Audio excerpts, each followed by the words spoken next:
You know, I'm not really much of a reader. Outside of the books I had to read for my English class, I don't read. The latest books I've truly read were the Dogman and Diary of a Kid books back when I was in 5th grade.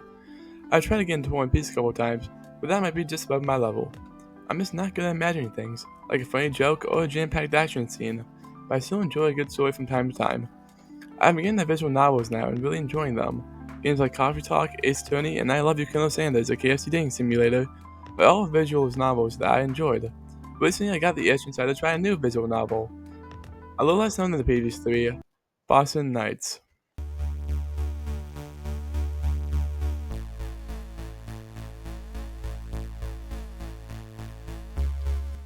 Boston Nights is a choose-your-own adventure-type visual novel produced by Pixel Pulp. Pixel Pulp has produced two other games similar to this one, in Mothman 1966 and Bonnie Lake. The game is mostly just choosing options. There's other limited gameplay in Boston Nights, like driving the car for the exorcism, but you barely see it throughout this short game. Most of the enjoyment from this game comes from the story and the best of visuals. Is it good? Is it not?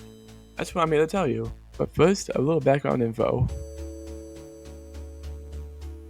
Boston Nights follows Boulder, an undercover detective, as he persuades and gains information about his cult, the Boston Knights, after a fellow detective and friend, Krupa, mysteriously goes missing while investigating the same cult.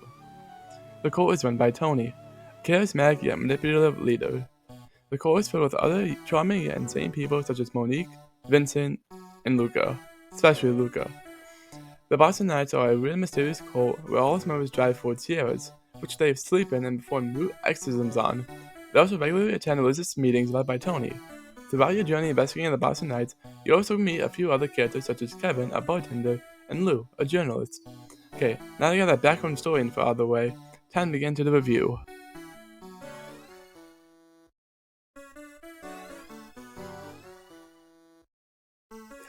Overall, the story that Boston Knights tells is really good. The story spends a while building up to a great action-packed climax. The story does a great job introducing you to the cult and also building up the mysterious part of it. The plot also exceeds. You don't see a whole lot of games like this, touching on something as serious as a religious cult. But where this game really strives is the connection between Boulder and everybody else, especially Tony. We get to learn about all these characters through Boulder's eyes in different relations he has with each of them, from his hatred of Luca to his inability to talk to Monique, to the enjoyable times he has with Kevin, his little break from the cult. But the best one of all has to be Tony. First off, Tony's character is portrayed beautifully. Beginning as a normal and calm person, you might actually feel that he's doing this cult to help people out. But there's always a mysterious factor about him that he can never shake off, especially with his power over you. With him being able to kill you at any moment, the tension in the air contrasts beautifully with his calm outside appearance, with every pause heightening the tension. Eventually, Tony becomes less and less stable up to the climax. Now, Boulder's and Tony's relationship takes about 60% of the playtime, so you really get to learn the dynamic between the two. About both distrusting of Tony and the exact opposite of Tony, trusting too much in Boulder.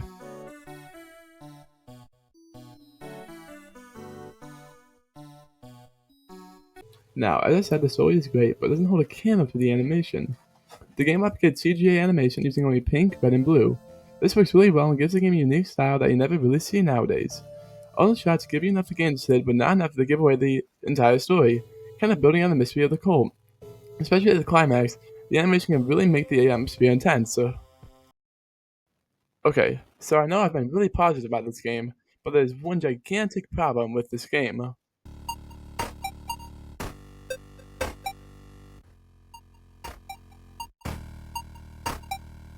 Boston Nights has some really bad pacing.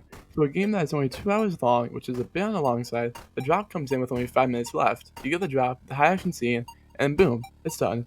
I know you might be saying, 1 hour and 25 minutes is still not a lot of time. That is true, but there's still a lot of fill in Boston Nights. A lot of the game just feels like it doesn't matter at the end. The roller system, the bar, the evidence gathering, all of it doesn't matter at the end of the game. All the filler could work to get more connection to the cult, but the game needs more time to make this idea work. It doesn't really explain what the exorcism does, all the other cult members phase out toward the end, and you truly don't learn about the cult. You're just given the bare bones information. What you know from 30 minutes into the game is what you know the climax of the game. While I know I've been talking positively about the mystery of the cult, I would have liked to know a little bit more at the end. A lot of the characters, even if they are enjoyable to hear talk with Boulder, are one note. Everyone really only has one personality trait outside of Boulder, Tony, and kinda Vincent. By the way, Vincent has one of the saddest and grossest backstories I've ever heard. His scene where he reveals his upbringing is one of the best scenes in the game. Kinda comes back out of nowhere, but yeah, I appreciate it. It definitely made me remember Vincent. Okay, back to complaining. On the other hand, minigame mechanics also feel like they're meant for an 8-hour game. The relationship bar at the top right is a key example of this. You can't naturally get this bar all the way up or down no matter what you do. The only time it gets filled all the way up is when you pick the wrong decision and it fills the bar all the way up, instantly killing you and restarting the choice. The one time the bar gets filled all the way down and once can happen is one conversation.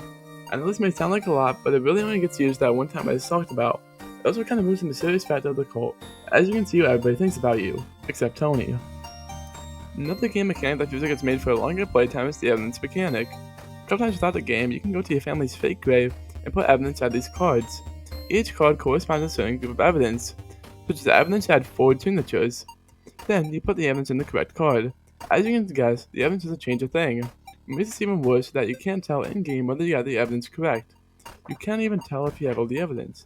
Sure, you can trade this lucky save achievement to see if you got it correct, but you can't see that on Nintendo Switch. So as you can see, the game needs to be long in some areas and short in others.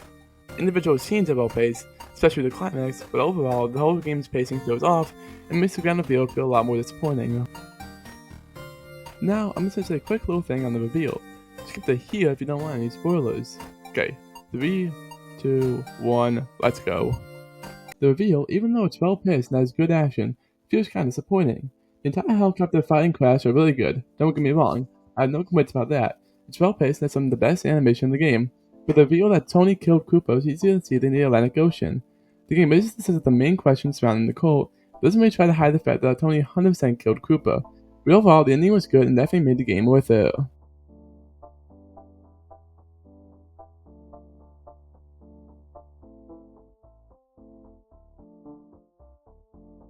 That might sound like a lot of negative, but it doesn't affect the story that much. I just had a lot more to talk about the pacing compared to everything else. The animation really makes the game worth it, and the individual scenes and relationships just add on to the fun. Even though the pacing might be horrible, it really doesn't change much. Just wanted to clear that up. Okay, now you've heard everything, all my pros, all my really one big con. It's time for my rating. Drum roll, please. I'll give the game an 8.3 out of 10. Definitely would recommend for its small price for only $10. Sure, the pacing of the game is garbage, but the visuals and the moments that this game has makes it all worthwhile. Thanks for watching, peace.